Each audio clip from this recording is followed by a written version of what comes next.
നമസ്കാരം. തന്റെ മകൾ വീണ വിജയൻ കമ്പനി തുടങ്ങിയത് ഭാര്യ കമല വിജയൻ ജോലിയിൽ നിന്നും വിരമിച്ചപ്പോൾ കിട്ടിയ പണം കൊണ്ടാണ് എന്ന് മുഖ്യമന്ത്രി പിണറായി വിജയൻ. സഭയിൽ മകൾക്കെതിരെ ഉയർന്ന വിവാദങ്ങൾക്ക് മറുപടി പറയവെയാണ് ഇത്തരത്തിലൊരു നട്ടാൽ കുരുക്കാത്ത നുണ പിണറായി വിജയൻ തട്ടിവിട്ടത്.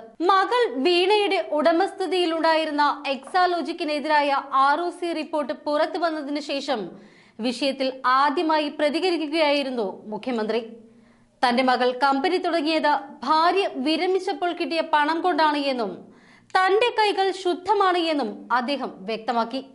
നേരത്തെ ഭാര്യയെക്കുറിച്ചായിരുന്നു, ഇപ്പോൾ മെല്ലെ മകളിലേക്ക് എത്തിയിട്ടുണ്ട്.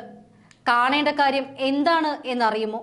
മകൾ ബാംഗ്ലൂരുവിൽ കമ്പനി തുടങ്ങിയത് എന്റെ ഭാര്യ അവളുടെ അമ്മ റിട്ടയർ ചെയ്തപ്പോൾ കിട്ടിയ കാശ് അത് ബാങ്കിൽ നിന്ന് എടുത്ത് കൊടുക്കുകയായിരുന്നു.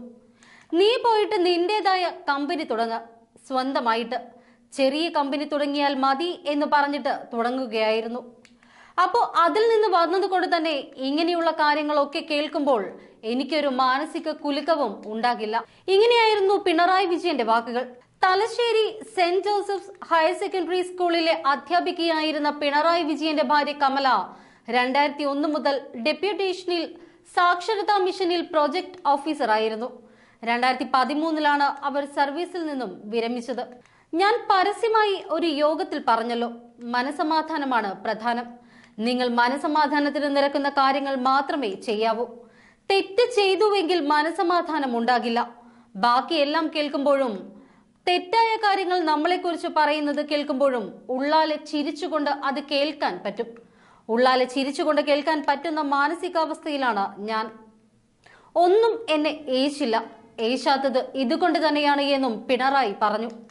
അതൊരു അഹംഭാവം പറച്ചിലൊന്നുമല്ല.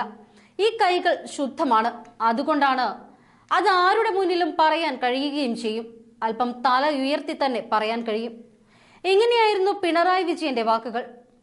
CMRLനെ പരോക്ഷമായി നിയന്ത്രിക്കുന്നത് മുഖ്യമന്ത്രിയാണ് എന്നതടക്കം ആരോപണം ഉന്നയിക്കുന്ന ROC റിപ്പോർട്ട് പുറത്തു വന്നതിനു ശേഷം മാധ്യമങ്ങൾ പല തവണയായി മുഖ്യമന്ത്രിയോട് പ്രതികരണം തേടിയിരുന്നു.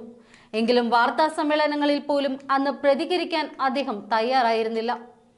നേരത്തെ പ്രതിപക്ഷ നേതാവ് VD സതീശൻ ROC റിപ്പോർട്ട് ഉദ്ധരിച്ചുകൊണ്ട് ചില പരാമർശങ്ങൾ നിയമസഭയിൽ നടത്തുകയുണ്ടായി.